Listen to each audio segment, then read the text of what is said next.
हमारे पास उस क्लास में सीखा था कि अलग अलग टाइप टाइप की एक्टिविटी, ऑपरेटिंग क्या होती है, इन्वेस्टिंग क्या होती है। अगर कंपनी फाइनेंस है तो ऑपरेटिंग एक्टिविटी कैसे, इन्वेस्टिंग कैसे, फाइनेंसिंग कैसे। अगर रियल एस्टेट है तो कैसे, मैन्युफैक्चरिंग है तो कैसे। दुनिया भर के एग्जांपल हमने पिछली क्लास थ्योरेटिकल चीजों के साथ आपके साथ डिस्कस किया था, ये सारा का सारा। नोट्स को थोड़ा बदल दिया, जो इंपॉर्टेंट पॉइंट्स है उनको अभी बॉक्स के अंदर रख दिया ताकि आप ध्यान रख पाए उनको। पहले वो बिखरा बिखरा सुना सुना सा लगता था। This all we have already done. ठीक है, रिवीजन वाला पार्ट भी कर लिया था, ये सब आपको दिखा चुका था मैं, और सबका डिस्कशन हमने अच्छे से किया था। अब हम सीखेंगे आज की क्लास में कि ऑपरेटिंग एक्टिविटी के थ्रू कैश फ्लो कैसे बनता है, मतलब cash flow from operating activity, cash flow from investing, cash flow from financing, वो कैसे बनता है। इनके इंडिविजुअल कंटेंट को हम कैश फ्लो स्टेटमेंट के अंदर कैसे प्लेस करेंगे। अगर आप देखेंगे यहाँ क्या दिख रहा है, net profit before tax extraordinary है to be calculated at working note. तो देखो जरा, इतना लंबा चौड़ा दिख रहा है आपको ये वर्किंग नोट, है ना। इतनी सारी फिगर है।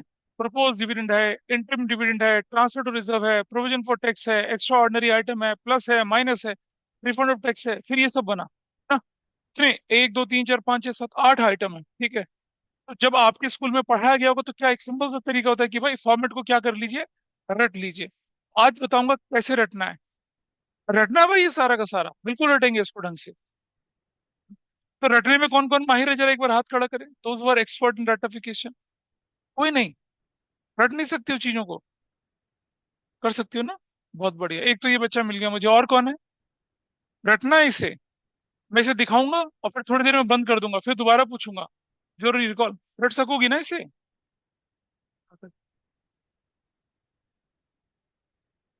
इतना कुछ तो रटा है भाई, ये नहीं रट सकते क्या। बोलो। नहीं, रापुंसल तुम नहीं रट पाओगी। ऐसे छोटी घुमाना याद। चलो, क्यों भैया आप नहीं कर पाएंगे याद इससे। चलो तो कोई बात नहीं, लेकिन रटना सीखेंगे आज, है ना। रटेंगे कैसे करना है। ये इतना बड़ा आइटम होता है, इससे क्या बनता है आपका। ये बन गया net profit before working capital में, इसको मतलब वर्किंग नोट में इसे हम कैलकुलेट करते हैं। फिर देख रही नॉन कैश को जोड़ दिया इतने सारे आइटम, माइनस कर दिया इतने सारे आइटम, फिर ये ऐड कर दिए सारे, फिर ये माइनस कर दिए। फिर बोला कैश जनरेटेड फ्रॉम ऑपरेशंस, उसमें से इनकम टैक्स माइनस कर दिया। Cash flow extra ordinary, extra ordinary plus minus करा। फ्लो फ्रॉम या use in invest operating activity निकला। देखो कितना छोटा सा फॉर्मेट है, और हमें क्या करना है, इसे रटना है, इसे रटना। लिटरली मैं बताता हूँ, कॉमर्स फैकल्टीज क्या होती हैं स्कूल्स में, बोलते हैं बेटा रेशो और कैश फ्लो का तो फर्स्ट रेशो के फॉर्मूले याद कर लो, कैश फ्लो का फॉर्मेट रट लो, इससे ज्यादा कुछ चाहिए नहीं।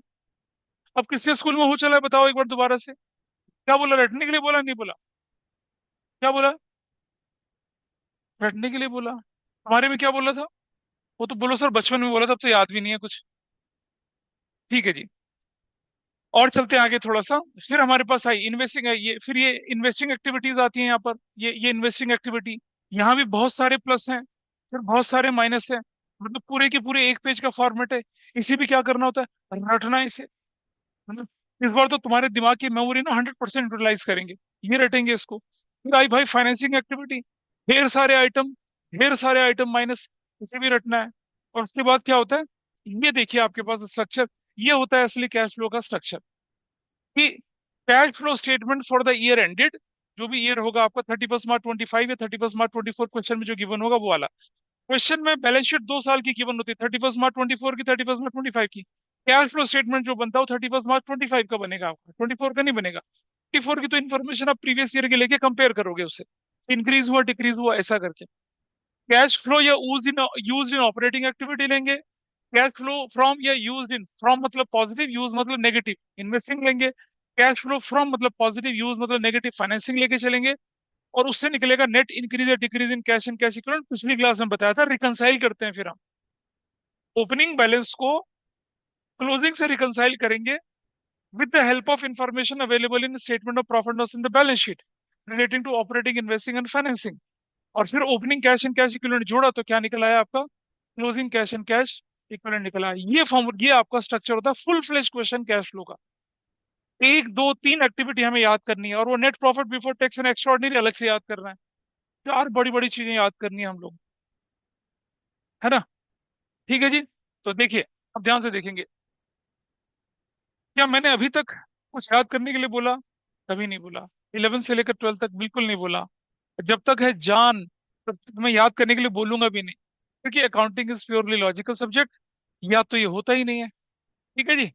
आओ जरा देखें कि इससे शुरुआत करते हैं, कौन से वाले पॉइंट से शुरुआत करते हैं अपनी, ये वाले पॉइंट से। Start with this point. आओ देखें इसे कैसे रटा जाए, है ना। तो वो रटने का जो कंसेप्ट है उसको अभी परमानेंटली डिलीट करते हैं।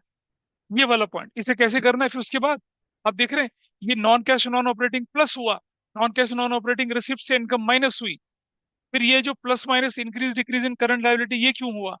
आइए इसको समझते हैं एक एग्जाम्पल की मदद से। और ये मैंने बहुत बार आपको गुडविल के टाइम पे, रेशो के टाइम पे आपको ये स्ट्रक्चर समझाया था। What is the structure? Structure is here. ये आपके पास एक स्ट्रक्चर है, देखिए ऐसे। आप सब जानते हैं कि आपके एक्सपेंसेस जो होते हैं, एक्सपेंसेस कितने तरह के होते हैं बताइए। एक्सपेंसेस दोबारा से पूछ रहा हूँ आपसे। डायरेक्ट और इनडायरेक्ट होते हैं, तो रट ही गए होगा डायरेक्ट और इनडायरेक्ट ये करके।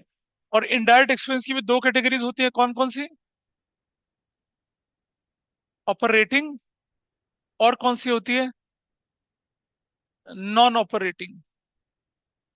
ऑपरेटिंग और नॉन ऑपरेटिंग होती है, ठीक है जी। नॉन ऑपरेटिंग की, ऑपरेटिंग की भी एक्टिविटीज कौन सी होती है जरा बताइए मुझे। ऑफिस एंड एडमिनिस्ट्रेटिव, और यहाँ क्या होता है? Selling and distribution. और आपको ध्यान होगा बचपन में भी, ट्वेल्थ के बिगिनिंग में भी एक शीट पकड़ाई थी, उसमें खूब सारी ऑपरेटिंग और नॉन ऑपरेटिंग एक्टिविटी थी।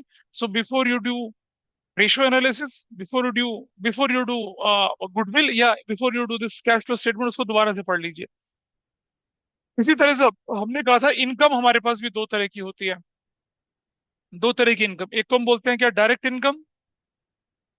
इसको हम क्या बोलते हैं, और ऑपरेटिंग इनकम भी बोलते हैं, ऑपरेटिंग इनकम। ऑपरेटिंग इनकम का भी नाम दिया जाता है इसको। और इसे रेवेन्यू फ्रॉम ऑपरेशंस भी बोलते हैं, रेवेन्यू फ्रॉम ऑपरेशंस। आप में से बहुत सारे लोग इसे RFO लिखते हो, which sounds UFO, revenue from operation, ये वाला। इसको हम क्या बोलते हैं? Indirect income. इनडायरेक्ट। इसको और क्या बोलते हैं? इसको इसको बोलते हैं non operating. Non operating income भी बोलते हैं, और इसको क्या बोलते हैं? अदर इनकम भी बोला जाता है, अदर इनकम, ऐसे करके। ये हमारे पास स्ट्रक्चर है, ठीक। और रेशो में जब मैंने प्रॉफिटेबिलिटी रेशो सिखाई थी तब आपको बताया था क्या, कि पहला कंपोनेंट क्या होता है आपके पास? Net sales. नेट सेल्स कैसे लिखा? नेट सेल्स आपने, नेट सेल्स तो लिखते ही मैंने क्या चीज कवर कर ली? जैसे मैंने नेट सेल्स बोला, I have use this part, direct income को हमने यूज कर लिया, कर लिया इस्तेमाल, है ना। रिकॉर्डिंग सारी देखी थी, प्रॉफिटेबिलिटी रेशोस बचपन में भी पढ़ाया था, बिफोर समर हॉलीडे भी पढ़ाया था, और अब भी मैं इसको इस्तेमाल कर रहा हूँ। ये लिख लिया हम लोगों ने, चलो यहाँ पर। उसके बाद हम चले गए माइनस। उसके बाद माइनस किया अगर तो क्या, माइनस किया cost of goods sold. Cost of goods sold short form लगा रहा हूँ ऐसे। तो हमारे पास क्या निकल कर आया था? ग्रॉस प्रॉफिट, ये हमारा निकल कर आया था। यानी कि हमने क्या इस्तेमाल कर लिया? जैसे ही मैंने बोला कॉस्ट ऑफ गुड्स सोल्ड इस्तेमाल करा, हमने क्या कर लिया? डायरेक्ट एक्सपेंसेस यूज कर लिया। क्योंकि कॉस्ट ऑफ गुड्स सोल्ड का formula opening stock plus net purchase plus direct minus closing stock, ये हमने इस्तेमाल कर दिया। हमारा क्या हो गया? ग्रॉस प्रॉफिट यूज हो गया। चलो, इसको इस्तेमाल करने के बाद आगे बढ़ते हैं थोड़ा सा। फिर हमने माइनस करे क्या? ऑपरेटिंग एक्सपेंसेस, ये हमने माइनस कर दिए। ऑपरेटिंग एक्सपेंस माइनस कर दिए, तो हमारे पास क्या निकल कर आया बताइए? We got what? Operating profit निकल कर आया, ऐसे। ऑपरेटिंग प्रॉफिट अगर हमने यूज किया, तो हमने कौन सा वाला पार्ट यूज कर लिया? ये पूरा का पूरा पार्ट ऑपरेटिंग प्रॉफिट वाला यूज कर लिया। ये जो टेबल है ऑपरेटिंग या नॉन ऑपरेटिंग एक्सपेंस की, इसको हम यूटिलाइज कर रहे हैं वन बाय वन। ये भी हमने इस्तेमाल कर लिया, बहुत बढ़िया हो गया। चलो, फिर हम थोड़ा सा करते हैं यहाँ पर minus non operating expenses. Non operating expense इसको माइनस किया, और plus non operating income. Non operating income को हमने क्या कर दिया? प्लस कर दिया। थोड़ा ज्यादा छोटा हो गया ये। Non operating income plus non operating income, या अदर इनकम को जोड़ दिया। कहाँ पहुंचे हम लोग? हम पहुंचे नेट प्रॉफिट बिफोर। बातें नहीं कर ले, काम की बात है, ध्यान से सुन लें इसको। Net profit, net operating profit, ये operate net profit before tax पे पहुंच गए। यानी कि हमने क्या क्या इस्तेमाल कर लिया, we have use this also and we have use this also, सब इस्तेमाल कर लिए, एवरीथिंग वी हैव यूटिलाइज। ठीक है जी। चलो इसको थोड़ा यहाँ होल्ड पे रखते हैं। अब मेरा आपसे क्वेश्चन एक ये है, सिर्फ सीधा सा क्वेश्चन, कि बताइए मुझे जरा कि in case of partnership form क्या क्या चीज अप्रोप्रिएशंस होती हैं, बताओ। पार्टनरशिप फॉर्म में अप्रोप्रिएशन किस किस को बोलते हैं, बताइए बताओ। हाँ, पार्टनरशिप में क्या क्या होता है? Interest on drawing, interest on क्या, loan, interest on loan is an, हाँ, फिर क्या? Interest on capital is what? Appropriation. जरा कंपनी अकाउंट में चले आइए, क्या कंपनी अकाउंट में इंटरेस्ट ऑन कैपिटल जैसी कोई चीज होगी? नहीं। या तो शेयर होल्डर फंड होता है, तो नहीं। तो इंटरेस्ट ऑन कैपिटल जो चीज पार्टनरशिप में थी वो अप्रोप्रिएशन के रूप में नहीं जानी जाएगी कंपनी में। और बताइए क्या था? कमीशन, पार्टनर का सैलरी, पार्टनर का कमीशन, यानी पार्टनर का रेमुनरेशन, अप्रोप्रिएशन रेमुनरेशन होता था। यहाँ आ जाइए, कौन से बंदे को आप सैलरी या कमीशन दे रहे हैं? नहीं देते। डायरेक्टर का रेमुनरेशन तो वो ऑपरेटिंग एक्सपेंस माना जाएगा, अप्रोप्रिएशन तो है ही नहीं। यानी कि पार्टनर की सैलरी, पार्टनर का कमीशन जो था वो यहाँ दिखेगा ही नहीं, कंपनी अकाउंट में कुछ नहीं दिखेगा। और क्या होता था बताइए? इंटरेस्ट ऑन ड्राइंग्स, यहाँ कुछ नाम इंटरेस्ट ऑन ड्राइंग जैसी कोई चीज ही नहीं होती है कंपनी अकाउंट में। हाँ, there was a appropriation general reserve, creation of reserve, वो यहाँ भी होगा क्रिएशन ऑफ रिजर्व, वो यहाँ पर भी क्रिएशन रिजर्व होगा। ठीक है जी। तो पार्टनरशिप की एक चीज हम रिजेंबल कर पा रहे हैं यहाँ पर, रिजर्व का क्रिएशन। ठीक। अच्छा, बाद में जितना भी प्रॉफिट बचता था, डिविजिबल प्रॉफिट, याद है? Net divisible profit reserve. अच्छा, रिजर्व कब बनता था? सारे अप्रोप्रिएशन माइनस करने के बाद। यहाँ भी रिजर्व कब बनेगा? सारे के सारे अप्रोप्रिएशन खत्म करने के बाद। तो कंपनी अकाउंट में रिजर्व की फॉर्म बदल जाती है। कंपनी अकाउंट में रिजर्व सिर्फ दो ही होते हैं, एक होता है डिविडेंड, और एक क्या होता है? Creation of reserve. दो चीजें होती हैं, पर डिविडेंड पहले दिया जाता है, उसके बाद रिजर्व क्रिएट होता है। तो कंपनी अकाउंट में अगर मैं अप्रोप्रिएशन बोलूंगा तो दो होंगे। अब आप मुझे बताइए, ये जो अप्रोप्रिएशन होता है, ये आफ्टर ऑल चार्जेस होता है या बिफोर ऑल चार्जेस होता है? तो भाई आफ्टर ऑल चार्जेस हम आ गए, एवरी चार्ज उसको हमने हटा दिया। और एक बात तुम अब नोट कर पाए होंगे कि ये जो हम बोल रहे हैं ना, non operating expense, non operating income, ये कुछ नहीं है, ये इन्वेस्टिंग या फाइनेंसिंग के एक्सपेंस है, या इन्वेस्टिंग या फाइनेंसिंग से होने वाली इनकम है। Got it? अगर कोई चीज ऑपरेटिंग नहीं है तो वो क्या है? या तो इन्वेस्टिंग है या फाइनेंसिंग है। ऑपरेटिंग नहीं है तो नॉन ऑपरेटिंग है। तो अब तक आपने ऑपरेटिंग और नॉन ऑपरेटिंग के चश्मे से देखा था इसको। Now look with the lenses of investing and financing. तो अगर मैं बोलूं बड़ा बड़ा मोटे मोटे रूप में, तो जो नॉन ऑपरेटिंग एक्टिविटी है वो नॉन ऑपरेटिंग थोड़ा ही है, वो तो इन्वेस्टिंग और फाइनेंसिंग है। और जो नॉन ऑपरेटिंग इनकम है, वो कौन सी इनकम है? इन्वेस्टिंग या फाइनेंसिंग वाली इनकम है, वही तो है। Now it gives you more clarity. अब आप जब रेशियो एनालिसिस करेंगे, कुछ भी करेंगे, तो आप आइडेंटिफाई कर पाएंगे, तो वो गुडविल के क्वेश्चन करते समय आसानी होगी। पहले हमें समझ नहीं आता था कि यार क्या जोड़ना है, क्या माइनस करना है, तो भाई इन्वेस्टिंग और फाइनेंसिंग को एडजस्ट करना है आपने। पार्टनरशिप में जब आप गुडविल की कैलकुलेशन करते थे तो क्या लिखते थे? Purchase of plant debited to profit and loss. इसका मतलब क्या हुआ कि आपने प्लांट खरीदा, मशीनरी खरीदी, और उसे प्रॉफिट लॉस में डाल दिया। हाँ, आपको प्रॉफिट लॉस से वो फिगर माइनस करनी है जो ऑपरेटिंग हो। प्लांट खरीदना is non non operating, plant खरीदना तो इन्वेस्टिंग एक्टिविटी है, इसे एडजस्ट करना पड़ेगा। ठीक है। परचेज ऑफ गुड्स, ये ऑपरेटिंग है, इसे एडजस्ट नहीं करना पड़ेगा। Loss on sale of goods, उसे एडजस्ट नहीं करना है। लेकिन loss of sale of machinery, ये क्या, इन्वेस्टिंग का लॉस है, उसे एडजस्ट करना पड़ेगा। Now it gives you more clarity. तब आपका जो गुडविल टॉपिक होगा उसको देखने का नजरिया बदलेगा आपका, क्योंकि now you are able to differentiate between investing and financing activities. ठीक है जी। तो चलिए थोड़ा सा आगे चलते हैं। अब यहाँ पर हमारे पास क्या चीज निकल कर आती है? दो चीज निकल कर आती है। अच्छा, एक और मैं बता दूं आपको, कि जितने भी एक्सप्लेनेशन है, जैसे ये इसके लिए नोट डिटेल है, ये क्यों प्लस माइनस किया, इसके लिए नोट, इसके लिए प्लस माइनस क्यों किया, ये प्रीमियम और रिडीमेबल, इसके लिए नोट है। मतलब जहां जहां हमें एक्सप्लेनेटरी नोट्स की जरूरत होगी, वो एक्सप्लेनेटरी नोट्स दे रखे हैं। इसके लिए पेज नंबर 6 पे देखना पड़ेगा आपको।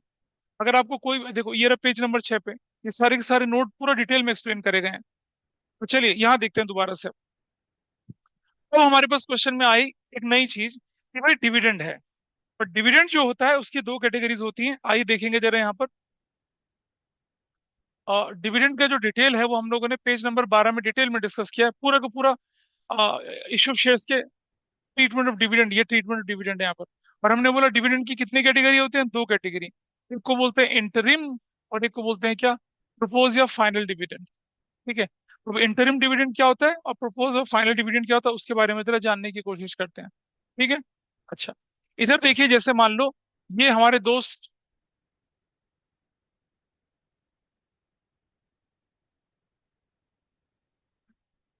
ये हमारे दोस्त अधिराज हैं यहाँ पर, ठीक है, अधिराज। और ये,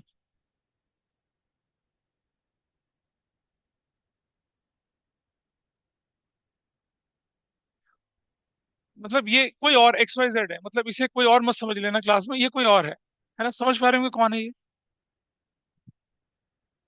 अरे शिवम भैया, कौन है ये? अधिराज, अधिराज की अर्धांगिनी। मतलब रिश्ता तय हो गया इनका, इन्हें लगा कि भाई चलो ठीक है। तो क्या हुआ, जैसे मान लो ये लोग मिले, आज क्या डेट है भाई, मान लो आज है क्या, 11 नवंबर 2011। ओ अच्छा, 11/7 में। मैं तो ज्यादा एडवांस हो गया, फ्यूचर में चला गया। 7 नवंबर 2025 को मिले, ठीक है जी। और आज दिन कौन सा था? तो फ्राइडे, फ्राइडे, हाँ फ्राइडे थे, है ना? चर्च में गए थे, जीसस को मोमबत्ती चढ़ा रहे थे, वहां ही मिल गए आपस में। और सॉरी, गलत बोल रहा हूँ, मतलब किसी के धर्म का मजाक नहीं उड़ाना चाहिए, बट चलो ठीक है। वहां चले गए, मिल गए, और वहां इन्होंने डिसाइड कर लिया कि बस ये तो मेरी सोलमेट है भाई, अब जिंदगी इसी के सारे बीतेगी और इसी के साथ आगे चलेगी। 7 नवंबर को, यानी कि फ्राइडे, ये मिले शाम को, इसने अपने पेरेंट्स को बोल दिया कि बस सोलमेट मिल चुकी है, अब गाड़ी आगे बढ़ाते हैं। और संडे के दिन, संडे के दिन इन्होंने क्या किया, एंगेजमेंट करी अपनी, और मंडे के दिन उन्होंने क्या कर दिया, विवाह कर लिया। और वो मंडे के दिन वो जो फोटो देख रहे थे ना आप, शुरू शुरू में जो दिखाई थी, देवर विटनेसिंग बोथ दोज फोटोग्राफ्स। क्यों भैया, तुम्हारे लिए नहीं है ये, तुम यहाँ ध्यान दो। इसका अकाउंटिंग में क्या रोल है भाई, जरा देखिए। इसे कहते हैं पता है क्या, पट मंगनी और पट ब्याह, इसे वो बोला जाता है। तो भाई इंटरव्यू डिविडेंड वही चीज है, declared in a year and paid in the same year, and there may not be a gap in between the declaration of dividend and payment of dividend. ठीक है जी। लेकिन दूसरा तरीका, आइए देखिए, ये कब मिले, 7 नवंबर को मिले, ठीक है जी। अब इन्होंने कहा कि सोलमेट मिल गई, सोलमेट, पापा ने कहा भाई बैठ जा, सोलमेट मिल गई तेरी, रुक जा, पता तो करने दे कौन है, कहाँ से क्या आई है। ठीक है, पता चला नीले ड्रम के अंदर पैक होकर पड़ा हो तू भी। मालूम है कुछ? याद है कहानी कुछ? मेरा पुंजिल, तुम्हें मालूम है नीला ड्रम क्या था? पापा ने बोला कि भाई ऐसा है कि हम इसके बारे में पता तो लगा ले कौन है ये। पता चला शादी के बाद तू भी नीले ड्रम के अंदर पैक हो। नहीं पता किसी को ये?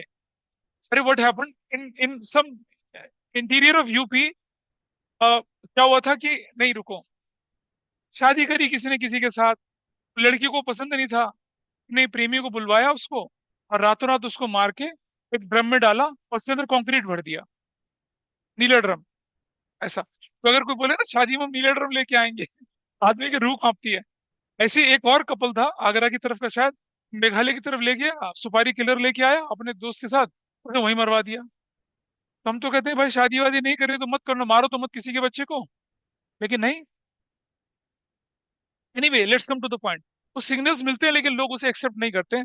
तो पापा ने बोला बेटा थांबा थांबा, रुक जा, कोई दिक्कत नहीं है, पता तो लगवा ले कौन है कैसी है। अच्छा, फिर पता लगाया, बैकग्राउंड चेक कराया, स्पाई जासूस वासूस सबसे पता लगाया, पता चला लड़की तो सोने पे सुहागा बच्ची है। चलो ठीक है जी, आगे बात बढ़ी।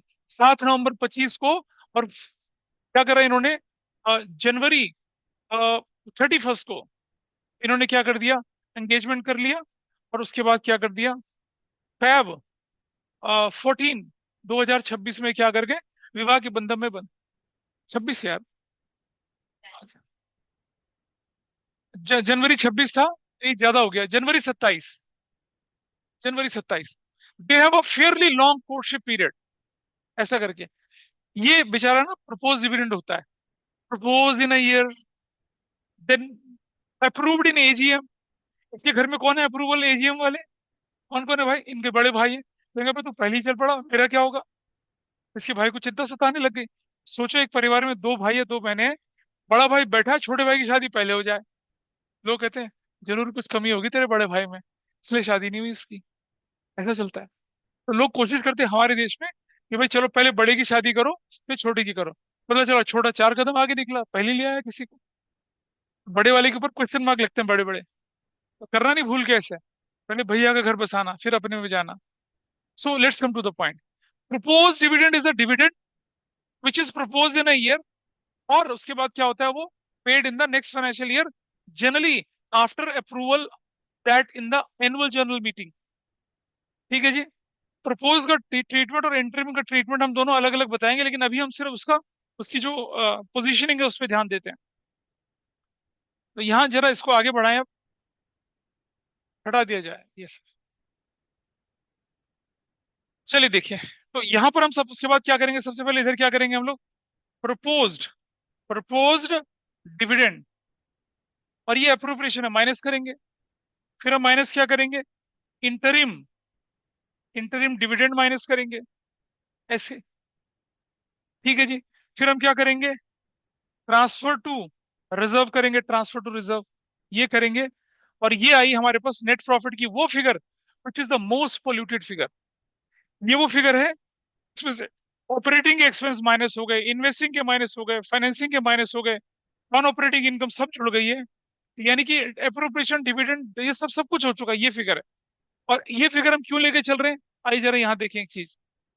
आपको नोट्स में और पहले भी मैंने बताया था, जब हमने पिछली क्लास में क्वेश्चन सॉल्व करवाया था आपके सामने, एक लाइन बताई थी आप लोगों को, ये वाली लाइन ध्यान से रखिएगा, ये वाली लाइन।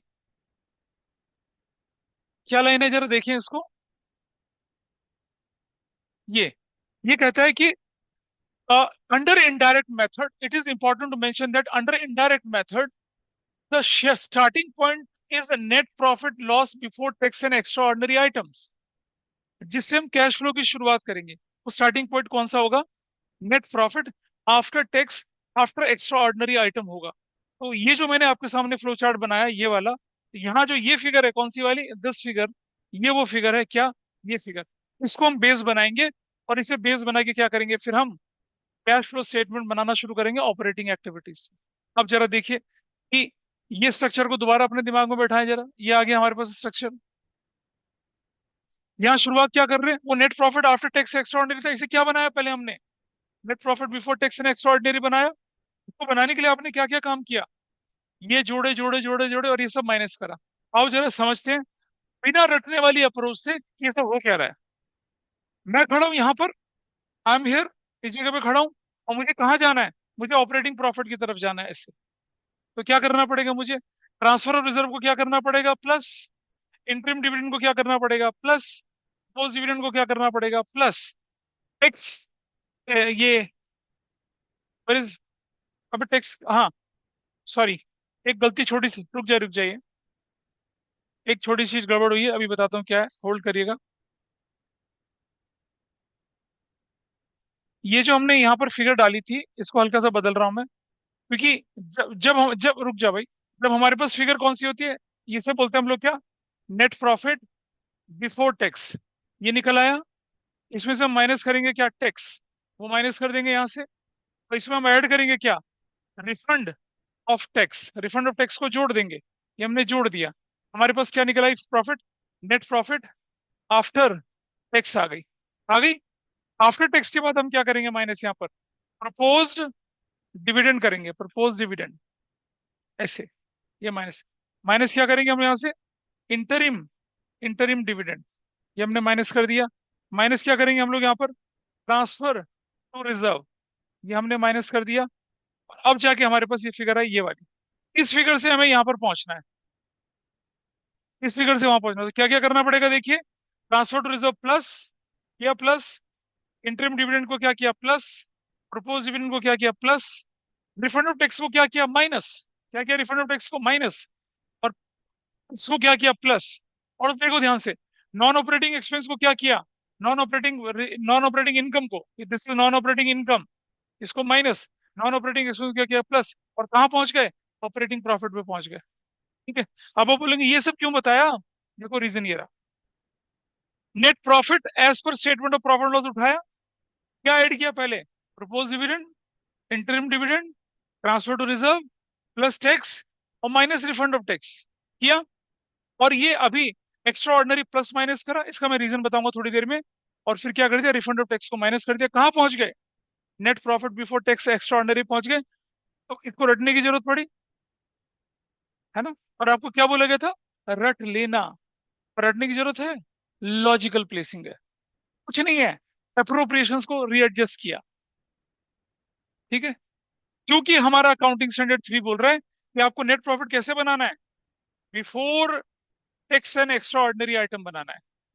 आपने कर दिया ही। तो अगर मैं इसे छुपा भी लूं तो आप क्या करेंगे, सबसे पहले क्या लिखा, net profit as per statement of profit and loss, appropriation याद करिए, plus propose dividend, plus interim dividend, plus transfer to reserve. फिर उसके ऊपर जाइए, प्लस टैक्स, फिर और थोड़ा ऊपर जाइए, माइनस रिफंड ऑफ टैक्स, कर दिया, ठीक है जी। और फिर प्लस माइनस एक्स्ट्रा ऑर्डिनरी करें, अभी एक्स्ट्रा ऑर्डिनरी पे डिस्कशन करूंगा, फिर बताऊंगा क्या। और फिर नीचे कहाँ पहुंच गया, net profit before tax and extraordinary item में पहुंच गए। Now you have successfully placed at this place, ये जगह। इतने बड़े फॉर्मेट में एक छोटा सा हिस्सा तो हमें याद हो गया। देखिए भाई, इससे आसान तरीका कुछ नहीं है इसका समझने का। एक लॉजिकल प्लेसिंग है, प्रोपोर्शन को एडजस्ट करना है। कभी नहीं भूलोगे इसे आप, 4-5 क्वेश्चन करेंगे, ये आपकी ग्रिप में आ जाएगा।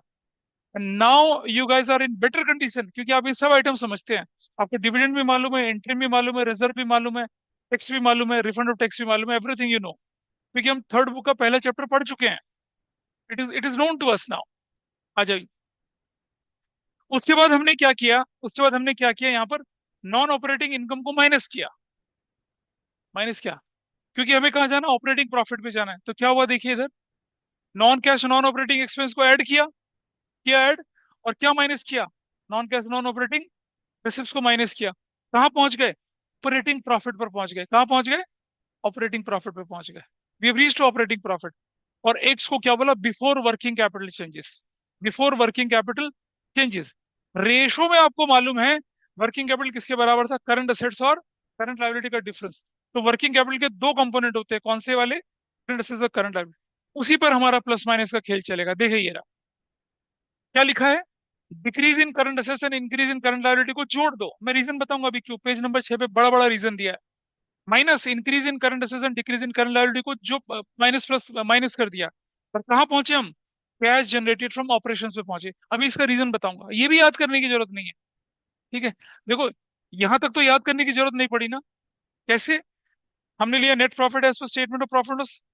इधर ध्यान दे लें थोड़ा, net profit as per statement of profit and loss, उसमें plus propose dividend, interim dividend, transfer to reserve, plus tax, minus refund, plus minus extraordinary, net profit before tax extraordinary, plus non operating expenses, minus non operating income. हम पहुंच गए operating profit before working capital changes. Plus minus क्या करा, पानी P low बेटा, जाके पानी P low, नींद आ रही है तुम्हें, या मुंह धो के आओ। प्लस माइनस क्या किया, क्योंकि अभी चौथी बार पढ़ा रहे हैं, अभी नहीं समझ में आएगा तो बेड़ा गर्क है।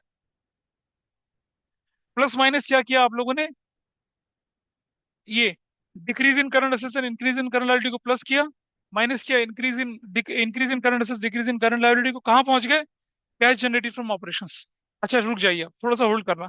पर आप देखेंगे यहाँ तो फिर से टैक्स माइनस कर दिया। कह रहे ये क्या मजाक है, पहले आप टैक्स को जोड़ देते हो, फिर आप टैक्स को माइनस कर देते हो, हमारा तो मजाक कर रहे हो आप। अच्छा मुझे ये बताइए, टैक्स जो होता है क्या वो नॉन ऑपरेटिंग एक्सपेंस है, टैक्स ऑपरेटिंग है, ठीक है जी। तो जब ये ऑपरेटिंग था तो भाई आपने इसे एड बैक क्यों किया। अच्छा क्या टैक्स कैश है, नॉन कैश एक्सपेंस होता है, नहीं, ये ऑपरेटिंग भी है और कैश भी है, भाई इसे एडजस्ट क्यों कर रहा हूँ। आइए इसका रीजन समझाता हूँ। आपकी फर्म मान लो कंप्यूटर हार्डवेयर डेवलप करती है, पर एक कंपनी और है दुबई में, वो भी कंप्यूटर हार्डवेयर डेवलप कर रही है। दुबई वाली कंपनी को तो टैक्स देना नहीं पड़ता कुछ, और आपकी कंपनी को इंडिया में हाईएस्ट कॉर्पोरेट टैक्स 30% देना पड़ता है। तो आपकी जो बिफोर टैक्स की इनकम, मान लो मैं बोलूँ 5 करोड़ रुपया थी, दुबई वाले की भी बिफोर टैक्स की इनकम कितनी है, 5 करोड़। 5 करोड़ पे आपका टैक्स कितना लग गया है, 1.5 करोड़, 30%। तो आपकी आफ्टर टैक्स इनकम कितनी होगी, 3.5 करोड़। दुबई वाले की इनकम फिर भी कितनी रही, 5 करोड़। तो आप कंपैरिजन करें नेट प्रॉफिट आफ्टर टैक्स का, तो आपको तो नेट प्रॉफिट रेशियो कम हो गया, उसकी नेट प्रॉफिट रेशियो ज्यादा होगी। तो फाइनेंशियल्स उसके ज्यादा शानदार होंगे, आपके तो अच्छे नहीं है। इसीलिए जब एनालिसिस ऑफ फाइनेंशियल स्टेटमेंट करा जाता है तो कैश फ्लो की तरफ ध्यान दिया जाता है। तो अब हमने क्या किया, हमने सारी की सारी इनकम जो थी cash generated from operation before tax निकाली, और वो दुबई वाली तो बिफोर टैक्स ऑलरेडी है। अब बिफोर टैक्स को अपना और बिफोर टैक्स उसका कंपेयर करेंगे तो हमें डिफरेंस आ जाएगा। ठीक है जी। तो क्या हुआ, कैश फ्लो स्टेटमेंट में हमने क्या किया, वो जो डिफरेंस था, वो वेरिएशन था, हटाने की कोशिश करी। तो हमने क्या किया, अपने ऑपरेटिंग प्रॉफिट को बिफोर टैक्स तक यहां तक निकाला ना, ये रहा। ये operating profit, cash generated from operations क्या था, बिफोर टैक्स था। तो हम इसका कंपैरिजन करेंगे ना उसके साथ, ना कि लास्ट वाले का। अच्छा फिर, क्योंकि ये ऑपरेटिंग एक्टिविटी थी, तो अगर आपने उसे ऊपर ऐड किया तो नीचे आपने क्या करा, इसे फिर माइनस भी किया। ऐसे ही अगर आपने ऊपर रिफंड ऑफ टैक्स को क्या किया था, माइनस किया था, तो यहाँ के प्लस करेंगे। तो टैक्स माइनस और रिफंड प्लस, इसीलिए यहाँ क्या लिखा जाता है, नेट ऑफ रिफंड लिखा जाता है। क्या लिखा जाता है, नेट ऑफ रिफंड, इसलिए लिखा जाता है। तो जब हम प्रैक्टिकल क्वेश्चन करेंगे तो और डिटेल में बताएंगे इसको, ठीक है। तो अब एक चीज और समझना, टैक्स जो होता है ऑपरेटिंग नहीं होता, वो तीन तरह का होता है। एक टैक्स होता है क्या, ऑपरेटिंग वाला, जो क्या होगा, ऊपर नेट प्रॉफिट बिफोर टैक्स में प्लस होगा तो यहाँ माइनस हो जाएगा। एक रिफंड ऑफ टैक्स, अगर ऊपर माइनस हुआ तो यहाँ के क्या हो जाएगा, प्लस हो जाएगा। लेकिन there is one more tax, उसे कहते हैं कैपिटल गेन टैक्स। अभी कैपिटल गेन टैक्स क्या होता है, अगर हमें कोई कैपिटल गेन हुआ, अगर हमें कोई कैपिटल गेन हुआ, उस कैपिटल गेन को जो हमारे पास कोई कैपिटल गेन हुआ, उस कैपिटल गेन पर हमें क्या देना पड़ता है, टैक्स देना पड़ता है, कैपिटल गेन टैक्स कहते हैं। तो वो टैक्स तो भाई इन्वेस्टिंग वाला टैक्स है, क्योंकि हमने अपनी प्रॉपर्टी बेची थी, property plant equipment intangible assets, उसमें हमें इनकम हुई, बिकॉज कैपिटल गेन, उस पर हमें टैक्स दे दिया। तो क्या होगा फिर, तो ये वाला जो टैक्स है वो यहाँ लिखा ना, including capital gain including dividend tax, यहाँ ये ऐड होगा। और ऑपरेटिंग वाला तो ऑपरेटिंग में माइनस होगा, इज इट ओके। लेकिन इन्वेस्टिंग वाला कहाँ माइनस होगा, इन्वेस्टिंग वाला कहाँ माइनस होगा, यहाँ माइनस होगा, पेमेंट ऑफ क्या, कैपिटल गेन टैक्स। समझ पा रहे हैं, टैक्स ऑपरेटिंग था और कैश था, उसके इफेक्ट को न्यूट्रलाइज करते हैं। अगर आपने उसे ऊपर प्लस किया, नीचे माइनस करेंगे तो इफेक्ट नल हो गया। लेकिन कैपिटल गेन टैक्स क्या होगा, होगा तो ये ऑपरेटिंग में ऐड, लेकिन माइनस कहाँ जाके होगा, इन्वेस्टिंग के। और और एक होता है डिविडेंड टैक्स, पढ़ा होगा factor affecting dividend decision business studies में, फाइनेंशियल मैनेजमेंट में। अब नहीं पढ़ा तुम्हारे स्कूल में, अभी नहीं, जिनके स्कूल में हो गए वो समझ पा रहे होंगे। Factor affecting dividend decisions, financial management है ये। वहां होता है कैप डिविडेंड टैक्स। बहुत सारी इन्फ्लुएंशियल कंपनी क्या करती हैं, डिविडेंड डिविडेंड देती हैं। तो बेचारी गरीब गिरी पड़ी कंपनी, उनके पॉसिबल ही नहीं है उनके लिए, तो सेबी क्या करता है, इसके ऊपर टैक्स लगा देता है, डिविडेंड टैक्स, वो भर दिया आपने, ठीक है, हाँ, ताकि वो डिविडेंड को देने से रेस्ट्रिक्ट कर सके, क्योंकि टैक्स लग रहा है।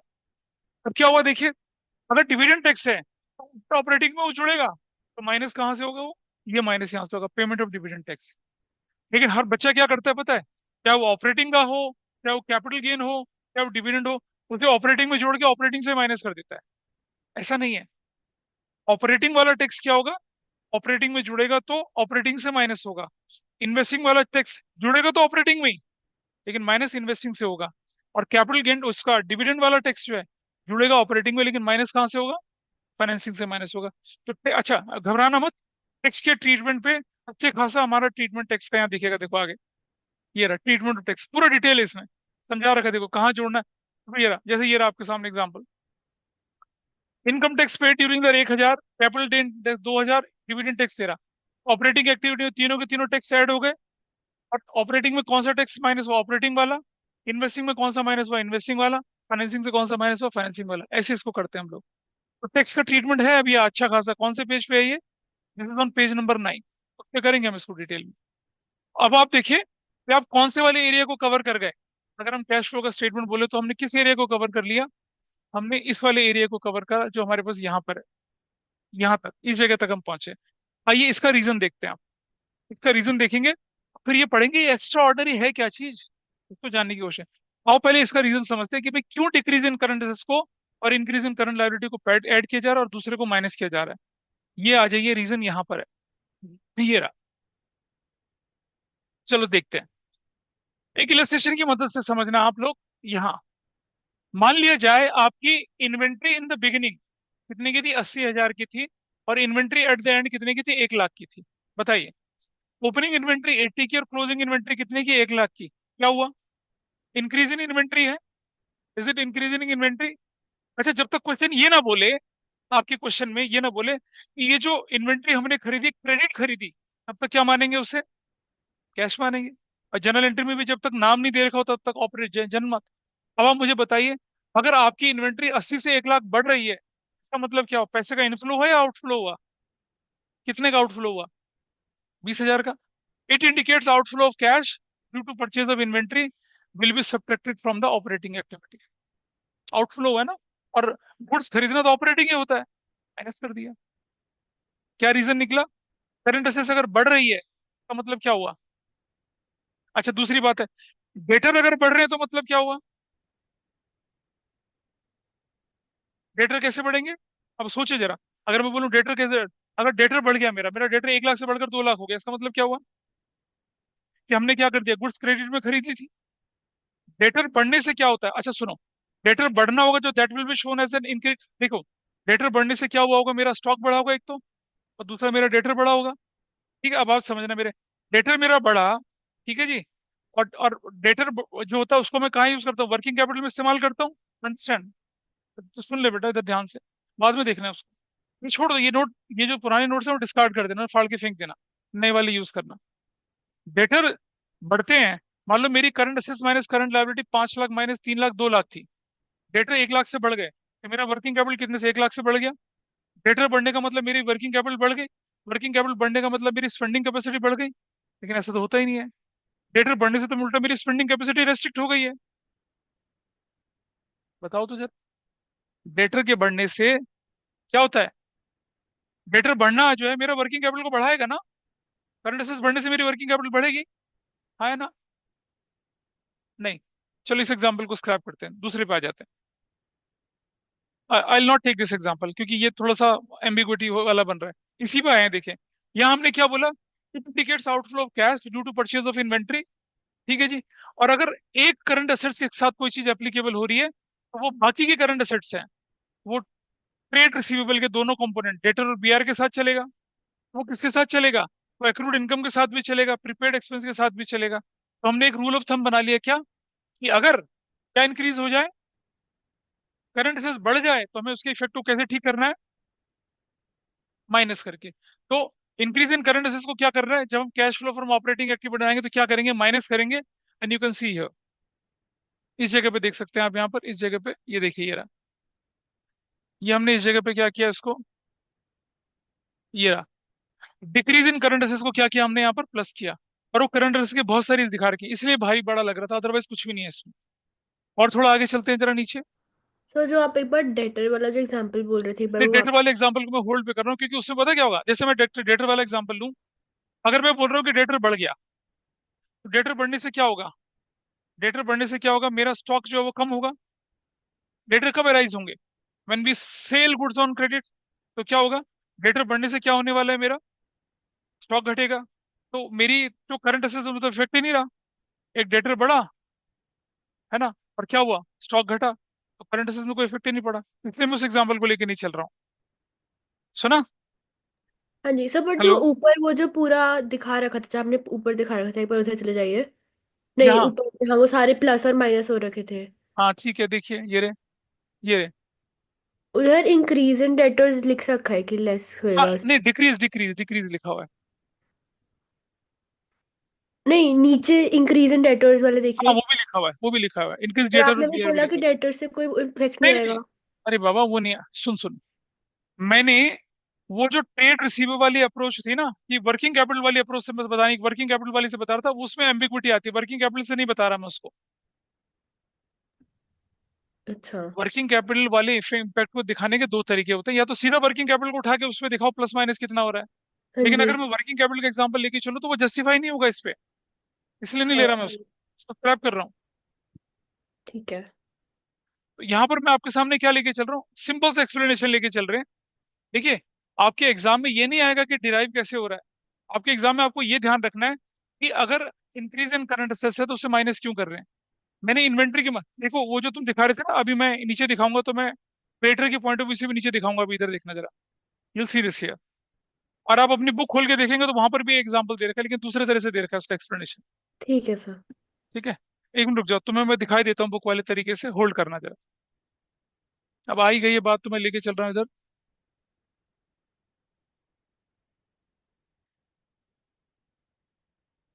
नहीं, इसमें दिखेगा नहीं, मैं I show that in the next class, क्योंकि वो कंटेंट मैं इधर बोर्ड पे दिखाना चाह रहा था वो भी मेरे पास है नहीं। I show in the next class. मैं आपको रीजन दूंगा उसका भी, डेटर की तरह से भी दिखाऊंगा समझा के कैसे। पहले इधर देखते हैं थोड़ा सा और, इधर चलिए दूसरा वाला पार्ट देखिए। डिक्रीज इन करंट एसेट्स का क्या मतलब बोला हम लोगों ने यहाँ पर, आइए देखें जरा। कि हमने क्या लिया कि अब हमारे पास इन्वेंट्री साल के शुरू में 1 लाख थी, और आखिर में कितने की हो गई, 80,000 की हो गई। यानी हमारी इन्वेंट्री कम हो गई। इन्वेंट्री कब कम होती है, आओ देखें। Inventory in the beginning in the year were 1 lakh and at the end were rupees 80,000। Such a decrease in inventory indicates inflow of cash. क्या कहलाता है, इनफ्लो ऑफ कैश कहलाता है ना। तो डिक्रीज होने से तो मेरा कैश का इनफ्लो हुआ ना, उसे मैं क्या करूंगा, ऐड करूंगा। उसे हमने ऐड कर दिया। उसी को हमने रूल ऑफ थंब बाकी करंट एसेट्स के साथ यूज कर लिया। थोड़ा और आगे चलिए जरा, इधर चलिए। इंक्रीज इन करंट लायबिलिटी का एग्जांपल लेके चल रहे हैं। कैसे लेके चल रहे हैं, यहाँ देखिए। हमने लिया क्या कि अगर मेरे क्रेडिटर साल के शुरू में 60,000 के थे, और एंड में क्या हो गए, वो 90,000 के हो गए। क्रेडिटर बढ़ने का मतलब क्या है। If creditor in the beginning of the year were 60,000, at the end of the year were 90,000. Now this increase in creditor indicates that they were paid 30,000 less than the amount of credit purchased during the year. अगर मैं इन्हें पे कर देता तो क्या होता भाई, अगर मैं पेमेंट करता तो क्या क्रेडिटर अराइज होते। 60,000 ये था, 30,000 के बीच में क्रेडिट परचेज हुई, पेमेंट कर देता मैं उसकी, तो 60 और 60 रहता ना, फिर तो बढ़ता थोड़ा ही। बढ़ने का मतलब क्या है कि मैंने क्या किया, पेमेंट नहीं करी है, तो क्या हो गया मेरा, देखो। Now in this increase in creditor indicate that they were paid 30,000 less than the amount of credit purchase during the year, which indicates cash generated from operating activity. मतलब वो क्या इंडिकेट कर रहा है कि देखो, cash generated from operating activities होना चाहिए था ना हमारा, इनफ्लो या आउटफ्लो का होना चाहिए था। लेकिन यहाँ क्या हो गया, वो फ्लो हमारा क्या हो गया, रेस्ट्रिक्ट हो गया। तो क्या दिखा रहे हैं, so 30,000 will be added to the operating profit. अब आपको लगेगा यार कि हम इसको ऐड क्यों कर रहे हैं। नहीं, नहीं, देखिए रुको, दोबारा से पढ़ते हैं। सेंटेंस की स्ट्रक्चरिंग जो होती है ना, उसको दोबारा से सीखे। हमने बोला creditor beginning of the year से हमारे 60,000, और at the end of the year कितने के हो गए, 90,000 के हो गए।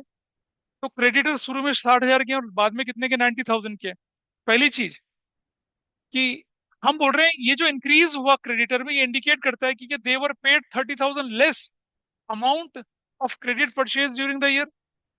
हमने, मान लो मैंने 1 लाख की परचेज करी थी, उसमें 70,000 पे कर दिया था, 30,000 पे नहीं किया।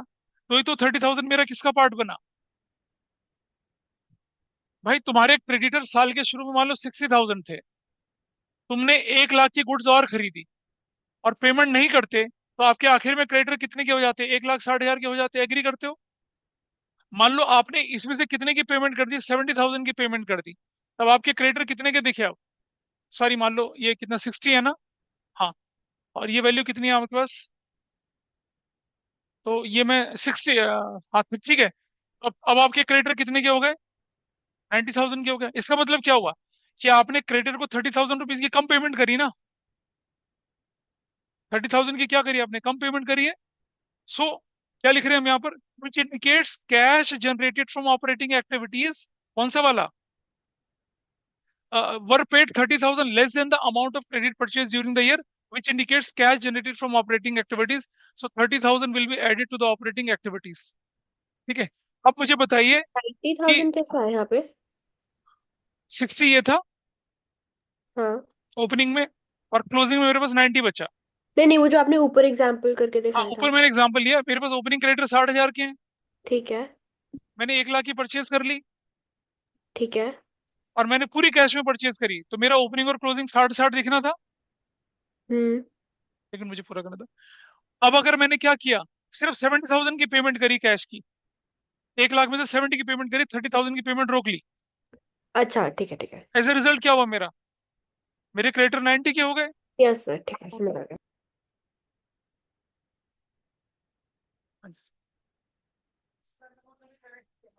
हाँ, हाँ। तो अब हमने क्या किया, देखो यहाँ पर 30,000 रुपीज को हमने क्या किया, करंट लायबिलिटी की इंक्रीज जो थी, तो उसको क्या किया हम लोगों ने यहाँ पर, इसको ऐड बैक किया। अब एक बात समझना, मोटा मोटा रूल ऑफ थंब यही बनता है आपका कि अगर करंट एसेट्स के साथ नेगेटिव रिलेशनशिप है, करंट एसेट्स के साथ क्या रिलेशन है, नेगेटिव, और करंट लायबिलिटी के साथ क्या रिलेशनशिप है, पॉजिटिव रिलेशन। अब अगर आप ये बोलते हैं कि करंट एसेट्स इंक्रीज हो रही हैं तो उसको माइनस किया, करंट एसेट्स डिक्रीज हो रही हैं तो प्लस किया, and vice versa. Current liability increase में प्लस और डिक्रीज में माइनस। अभी देखिए, ये तो हमने इस तरह से देखा। अभी एक मिनट, इस पार्ट को देखें जरा, सॉरी। यहाँ चलें जरा, इसको आइए लेके चलते हैं। अगर मेरा अगर मेरा ये वाला पार्ट देखिए, ये क्रेडिटर इन द बिगिनिंग कितने के थे मेरे, 90,000 के थे, और एंड में कितने के थे मेरे, 60,000 के थे। इसका मतलब क्या हुआ भाई बताइए? इस साल के दौरान हमने क्या किया? पेमेंट कर दी ना। पेमेंट करने से क्या दिखेगा? इनफ्लो होगा या आउटफ्लो होगा? आउटफ्लो होगा। अच्छा एक बात बताइए, कि अगर क्रेडिटर के डिक्रीज होने को मैं आउटफ्लो बोल रहा हूँ, मतलब करंट लायबिलिटी के डिक्रीज को कैश फ्लो के अंदर, देखो अकाउंटिंग पॉइंट ऑफ व्यू से नहीं समझेंगे, अकाउंटिंग पॉइंट ऑफ व्यू से दिखेगा तो दिखेगा। अगर ये कैश फ्लो के आउटफ्लो में रिफ्लेक्ट हो रहा है, तो इसका उल्टा वाला किस में रिफ्लेक्ट हो रहा होगा? इनफ्लो वाले में हो रहा होगा। तो इसका मतलब कि which decrease the cash generated from operating activities, तो 30,000 will be subtracted from it. तो इस तरह से एक रूल ऑफ थंब की तरह हम लोग लेके चल रहे हैं क्या, कहाँ पर? रूल ऑफ थंब की तरह लेके चल रहे हैं कहाँ पर? यहाँ पर देखिएगा, इस जगह पे, ये रहा। ये दिख रहा है आपको पूरा? इसको डिक्रीज को, ये कौन कौन से आइटम हमने बोले यहाँ पर? ये वाले आइटम कौन से हैं? ये वाले item they are what? Current assets. ठीक है, और ये क्या है हमारे पास? Current liability.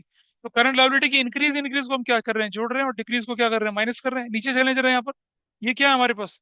इंक्रीज किसके हैं? करंट असेट्स के। और ये डिक्रीज किसके हैं? करंट लायबिलिटी के। करंट असेट्स का इंक्रीज, सॉरी करंट असेट्स का डिक्रीज है, डिक्रीज को हम क्या कर रहे हैं? माइनस। करंट लायबिलिटी किसको?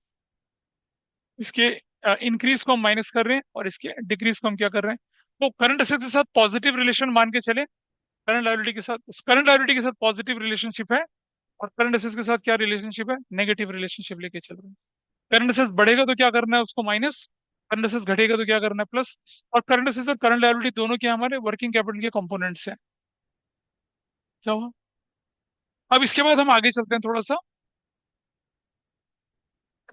अब बारी किसकी आती है आपके पास? एक्स्ट्रा ऑर्डिनरी की आती है। किसकी बारी आती है? एक्स्ट्रा ऑर्डिनरी की। वहां आपने उसको एडजस्ट कर लिया, इनकम टैक्स का ट्रीटमेंट कर लिया। नीचे जा रहे हैं हम किस पर? एक्स्ट्रा ऑर्डिनरी वाले आइटम पे चल रहे हैं। तो एक्स्ट्रा ऑर्डिनरी वाले आइटम पे चल रहे हैं, तो क्या देखना है जरा देखें, एक मिनट रुक जाओ। इधर इधर देखिए यहाँ पर। अब ये एक्स्ट्रा ऑर्डिनरी की बात कर रहे हैं हम लोग, इन्हें भी प्लस माइनस करना है, और क्यों प्लस माइनस करना है और ये होता है क्या, आइए इसको जानने की कोशिश करते हैं। मेरा एक सीधा सा क्वेश्चन है आपके पास, ठीक है? कोई ऐसा है इस क्लास में जो कि फ्यूचर पॉलिटिशियन के रूप में अपने आप को विजुअलाइज करता हो? है ना? नहीं, वो मजाक ना करो, सीरियसली बताओ। चलो, ये लड़की जो रापुंजल हमारी है, फ्यूचर वो है, मतलब इंडस्ट्रियलिस्ट। इन्होंने एक ऐसा हेयर ऑयल बनाया जिसको एक बार लगाएं तो सुबह उठते हैं तो 5 फुट लंबे बाल हो जाए उनके, ऐसा इन्होंने हेयर स्टार्टअप है इनका जबरदस्त। अपने पुरखों की, एंसेस्टर्स की इन्होंने कोई फॉर्मूला लिया, और उससे उन्होंने ऐसे बनाया, और जबरदस्त स्टार्ट है। आपने देखा ना, इंसान हर चीज उगा सकता है, लेकिन बाल जो है रिप्लांट, उसके चक्कर में बेचारा बड़ा परेशान रहता है। ठीक है। आपने एक फिल्म देखी होगी, पता नहीं आयुष्मान खुराना की थी, किसी की आई थी, उसका बंदा जो है ना, गंजा हो जाता है, उसके रिश्ते टूट जाते हैं, पता नहीं क्या क्या हो जाता है। हमारे देश में तो ऐसा होता ही है। एनीवे, तो चलो ऐसा, ठीक है। और वो लड़की बनी पॉलिटिशियन। उसकी पड़ोसन जो है, उसने बड़ा शानदार, इसने एमएलसी से शुरुआत करी, उसके बाद एमएलए बनी, एमपी बनी, स्टेट में मिनिस्टर बनी, सेंटर में मिनिस्टर बनी, और अब प्राइम मिनिस्टर की पोजीशन खतरे में है, उस पोजीशन में चली गई। ठीक है। जब इलेक्शन आते हैं तो क्या होता है पता है?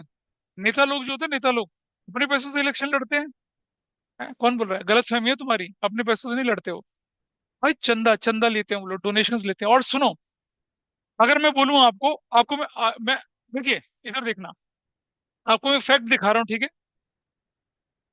आ, ये देखा, आपको प्रूफ दिख जाएगा।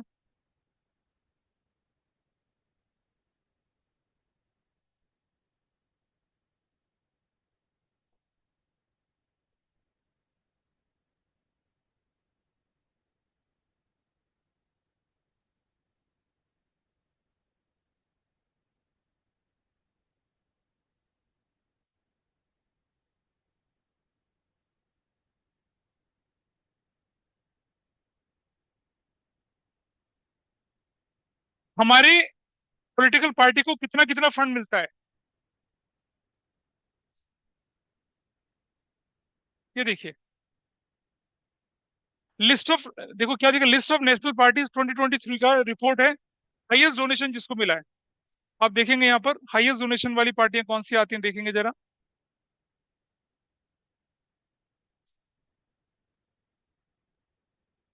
इधर इधर पहले देखो कितना,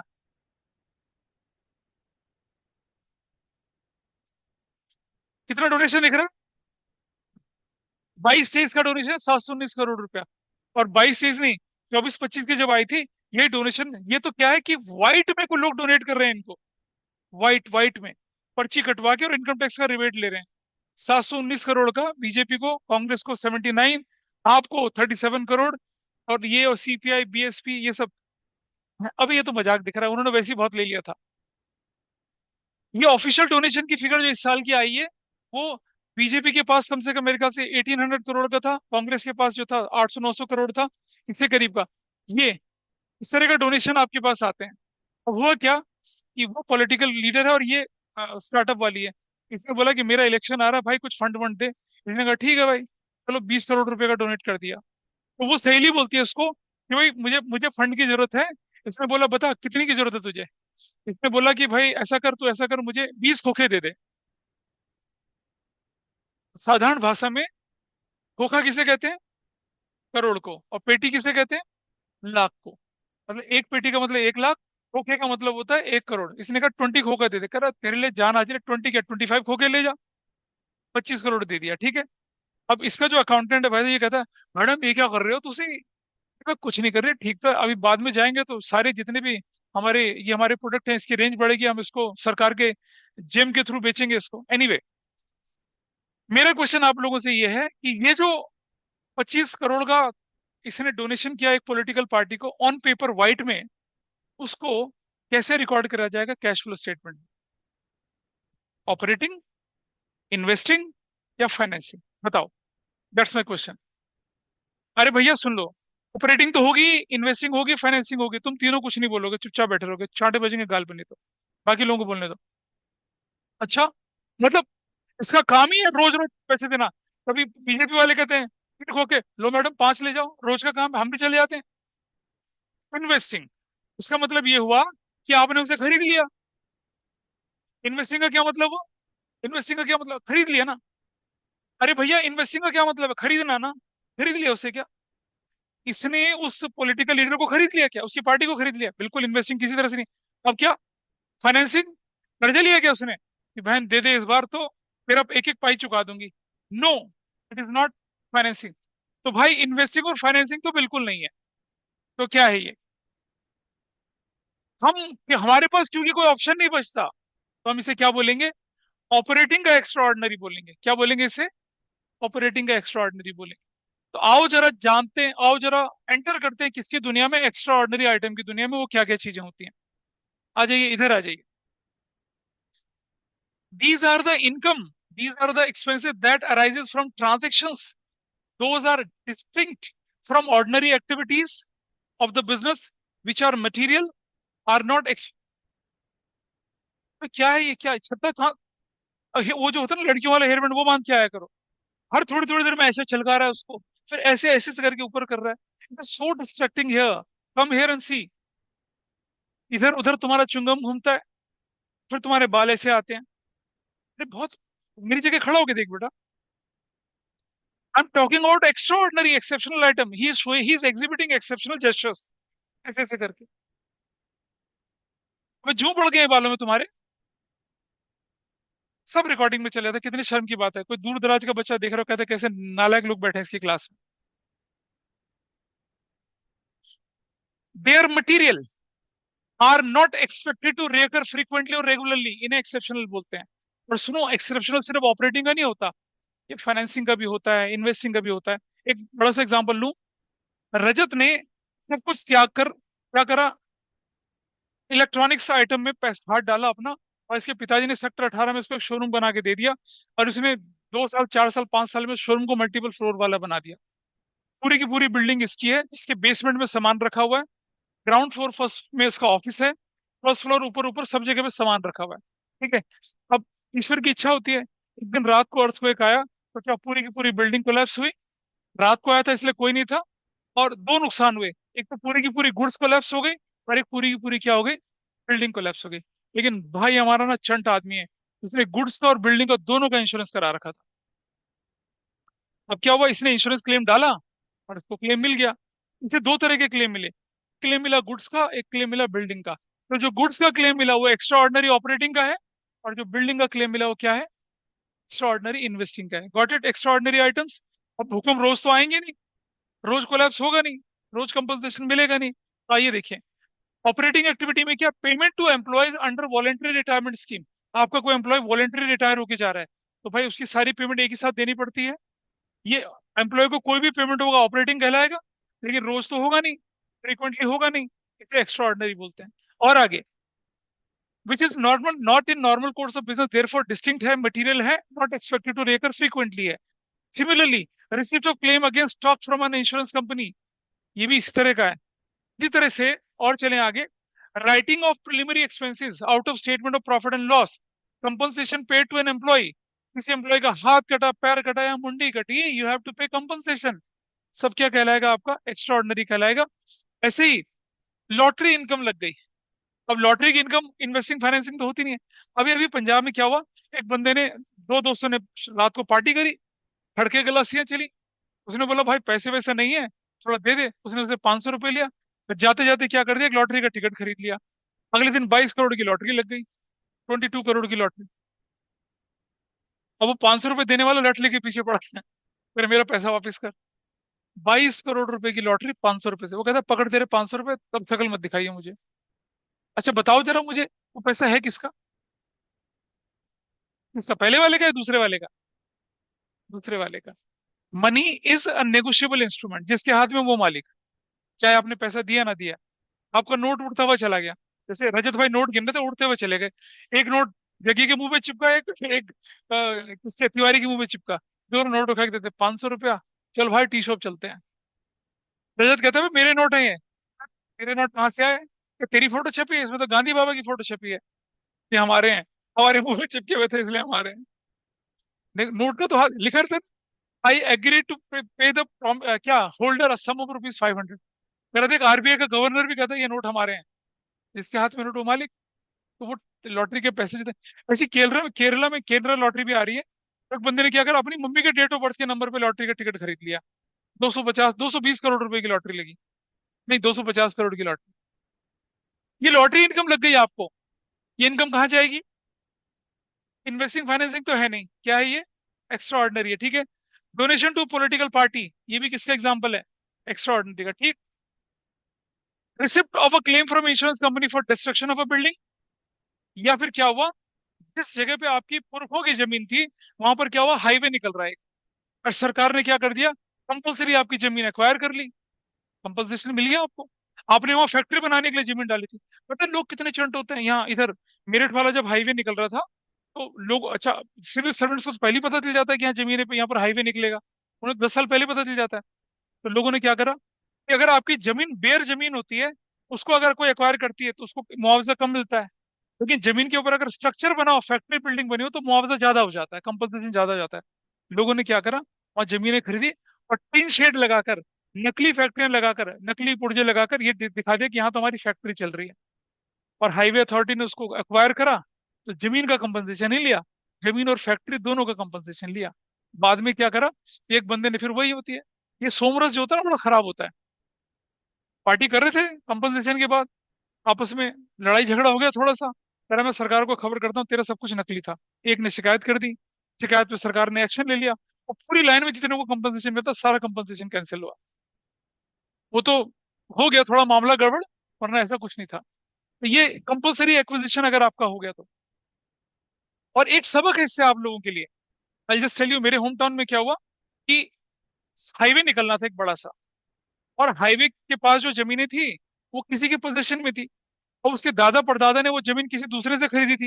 लेकिन क्या गलती करी, गवर्नमेंट के जो रेवेन्यू स्टेट डॉक्यूमेंट होते हैं उसमें जमीन को बदलवाया नहीं, अपने नाम पे नहीं करवाया। अब जब हाईवे कटा, तो सरकार ने क्या करा, ये देखा कि वो जमीन किसके नाम पे है। पता चला जमीन तो उसके नाम पे जो जिसने 4 पीढ़ी पहले वो जमीन छोड़ दी थी, लेकिन कंपनसेशन उसी को मिला जिसका नाम जमीन के अंदर लिखा हुआ था। तो जिनकी असली जमीन थी बेचारे खड़े रह गए, जिनके परदादों के नाम उस पे था उनको कंपनसेशन मिले, करोड़पति बन गए। तो भैया अपने माँ बाप से बोलना, तुम्हारे गांव में कोई एंसेस्ट्रल प्रॉपर्टी होगी, अपने नाम पे भी करवाएं और तुम्हारे नाम पे भी करवाएं, तो कभी कोई कंपनसेशन कुछ हुआ एटलीस्ट मिलेगा तो आपको। और सुनो, प्लेन्स में तो कंपनसेशन शानदार मिलता है, मार्केट रेट से मिलता है, जबरदस्त। तो इस बेल्ट में ज्यादातर लोग पैसे अमीर हो रखे हैं।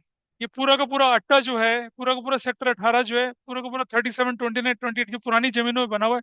ये सब जमीन बेच के तो अमीर बने हैं सारे के सारे लोग। जयपुर ये प्लाजा वाला हिस्सा देख लीजिए, सेक्टर ये 27, पूरा sector 26 sector intense dense population का गांव हुआ करते थे। उनकी जमीनें थी ये सारी की सारी, खेत होते थे यहाँ पर।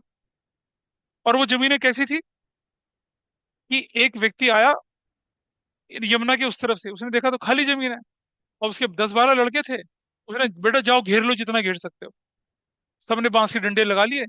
ये आज से 100 साल पहले की बात बता रहा हूँ मैं, ज्यादा पुरानी नहीं है। नोएडा और ग्रेटर नोएडा का वो एरिया था जहाँ हमारे रिवोल्यूशनरी फाइटर आके फायरिंग की प्रैक्टिस करते थे। वो आते ही नहीं था इधर, अंग्रेज आते ही नहीं थे इधर। बैरन लैंड था ये, फायरिंग की प्रैक्टिस करते थे, बॉम्ब बनाने की प्रैक्टिस करते थे। रिवोल्यूशनरीज हमारे देश के स्वतंत्रता सेनानी।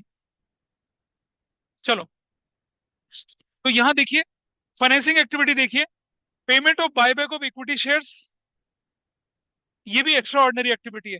और उधर अंडर राइटिंग कमीशन अगर पे कर दिया तो वो भी एक्स्ट्रा ऑर्डिनरी एक्टिविटी है। ऑपरेटिंग, इन्वेस्टिंग, फाइनेंसिंग के एक्स्ट्रा ऑर्डिनरी। अब आप बोलेंगे सर इन्हें प्लस माइनस क्यों कर रहे हैं, आइए जरा समझते हैं। ये बताइए मुझे, ये एक्स्ट्रा ऑर्डिनरी एक्टिविटीज होंगी वो कहाँ दिखेंगी आपको, कहाँ दिखेंगी? इधर नॉन ऑपरेटिंग में दिखेंगी। तो क्या हुई है ये, माइनस हुई, माइनस हुई ना। जब मैं रिवर्स गया तो क्या करना पड़ेगा मुझे, इसे प्लस करना पड़ेगा। पर क्योंकि थी तो ये ऑपरेटिंग इन्वेस्टिंग एक्स्ट्रा ऑर्डिनरी थी, इसीलिए हमने क्या किया इसका, इसीलिए जब हम इस जगह पे आए, इस जगह पे अगर देखो, अब जरा समझना, एक्स्ट्रा ऑर्डिनरी आइटम अगर debited to profit and loss account था, डेबिट मतलब क्या हो गया, प्रॉफिट से माइनस हुआ था, तो क्या किया, उसे प्लस किया। और अगर यहां प्लस किया तो इस जगह पे क्या कर दिया, उसे माइनस कर दिया, ताकि उनके इफेक्ट को क्या कर दिया, नलीफाई कर दिया। अब आप बोलो ऐसा करने की जरूरत क्या थी, सोचो, आपकी कंपनी को नॉर्मल रेवेन्यू प्रॉफिट हुआ 5 करोड़ का, और एक दूसरी कंपनी है, उसको नॉर्मल प्रॉफिट था 3 करोड़ का, और एक्स्ट्रा ऑर्डिनरी प्रॉफिट था 25 करोड़ का। तो उसका नेट प्रॉफिट आफ्टर टैक्स कितना, 28 करोड़, और आपका सिर्फ 5 करोड़। तो किसके फाइनेंशियल ज्यादा अच्छे हैं, उसके। अब ऐसा करने से फाइनेंशियल की क्लैरिटी आ गई, बिफोर एक्स्ट्रा ऑर्डिनरी का पैसा भी आपके पास है और आफ्टर एक्स्ट्रा ऑर्डिनरी का भी है। तो ये जो है ये वाला, इससे कंपैरिजन नहीं करेंगे आप, उससे या इससे कंपैरिजन करेंगे। तो क्या करा आपने, अच्छा दूसरा देखिए, अगर extraordinary item credited to statement of profit loss था, मतलब ऐड हो रखा था, तो आपने क्या किया, उसको यहाँ पर माइनस किया, तो यहाँ माइनस किया, तो यहाँ पर जाके क्या कर दिया, प्लस कर दिया। तो एक्स्ट्रा ऑर्डिनरी क्या होते हैं, प्लस माइनस होते हैं। तो ठीक है, तो जरा इसको सब हटाएं और जरा याद करें हमने क्या सीखा। पूरे का पूरा ऑपरेटिंग एक्टिविटी स्ट्रक्चर में आपके सामने रिवाइज कर रहा हूँ, उसको नहीं देखेंगे, हटा ही देते हैं उसको यहाँ से। इधर चलते हैं। सबसे पहले net profit before tax and extraordinary item निकालना था। पहला आइटम उठाया नेट प्रॉफिट की फिगर, तीन appropriation, propose dividend, interim dividend, transfer reserve add किया, प्रोविजन फॉर टैक्स या टैक्स को जोड़ा, रिफंड ऑफ टैक्स को माइनस किया, और प्लस माइनस एक्स्ट्रा ऑर्डिनरी करा। क्या निकला, net profit before tax extra ordinary. फिर क्या प्लस किया, non cash non operating payment. क्या माइनस किया, non cash non operating receipt. कहाँ पहुंच गए, operating profit before working capital changes पर पहुंच गए। फिर क्या किया, डिक्रीज इन करंट असेट्स और इंक्रीज इन करंट लायबिलिटी को प्लस किया, उसका उल्टा, increase in current assets and decrease in current liability को माइनस किया, कैश जनरेटेड फ्रॉम ऑपरेशंस पर आ गए। टैक्स के इफेक्ट को खत्म किया, माइनस टैक्स रिफंड के बाद क्या निकला, net profit, operating profit before working extra ordinary item, extra ordinary को प्लस माइनस किया, तो कहाँ पहुंच गए, नेट कैश फ्लो प्लस हो तो, और अगर नेगेटिव हो तो क्या, यूज। ठीक है जी। और मैंने क्या बताया था अभी आपको, रटना है, कुछ रटना है। आपके टीचर ने जो बोला था उससे लड़ाई मत करना, लेकिन क्या रटना है कुछ। ठीक है, रापुंजल बोलती है माथा दुख गया मास्टर, माथा दुख गया हमारा, रटना नहीं है। देखिए लॉजिकल प्लेसमेंट है, इतने बड़े बड़े लग रहा था, कहते कैसे याद करेंगे, कुछ भी याद नहीं करना है। जैसे इसे याद नहीं करना है, ऐसे इन्हें भी याद नहीं करना है। Is it clear? अच्छा, अब आप बोलेंगे सर ये अंडरराइटिंग कमीशन के बारे में क्या है, देखो पेज नंबर 13 पे देखते हैं, ये रहा पेज नंबर 13, ये यहां पर आया,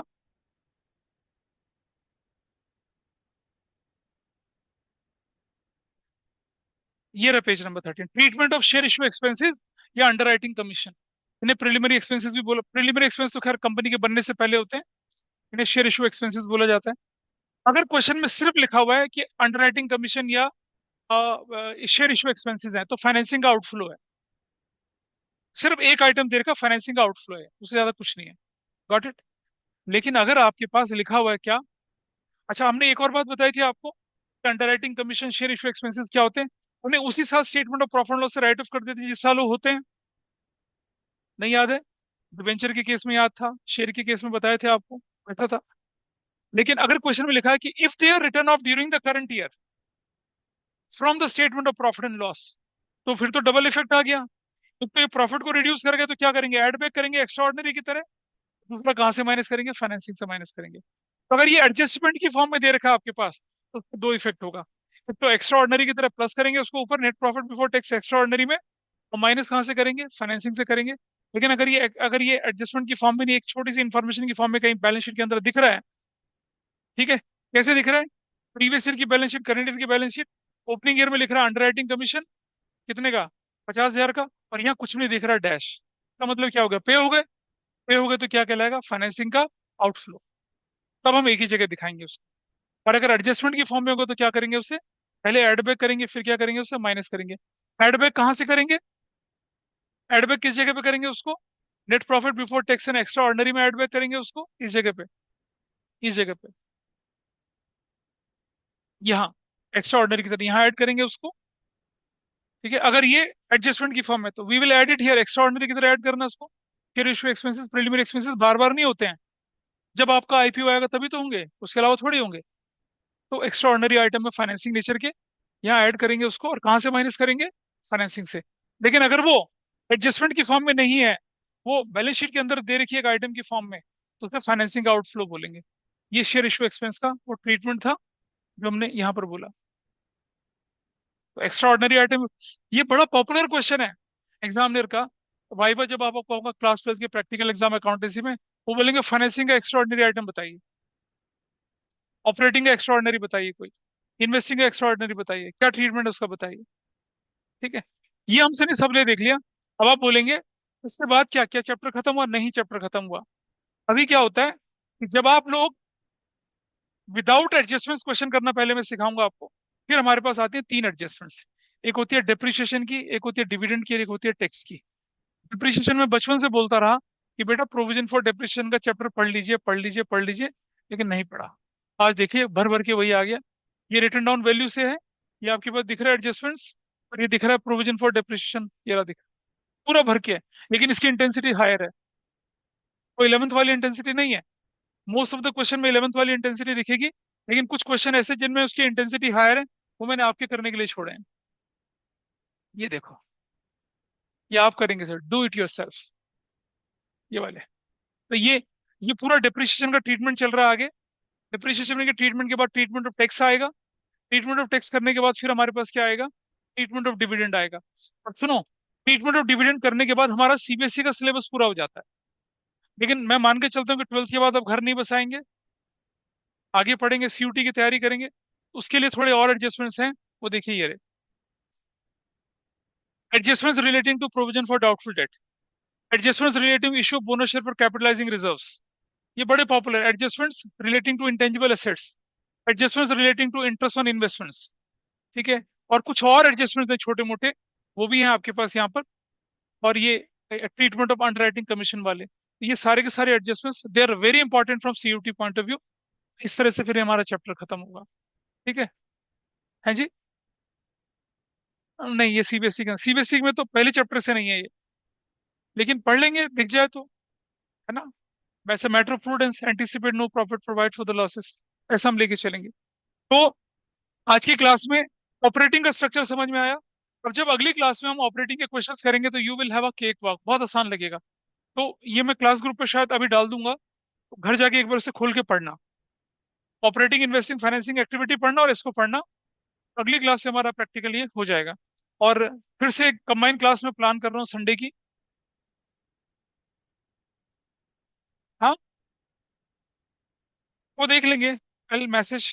चलिए, दैट्स ऑल फॉर टुडे, आज यहीं पर वाइंड अप करते हैं।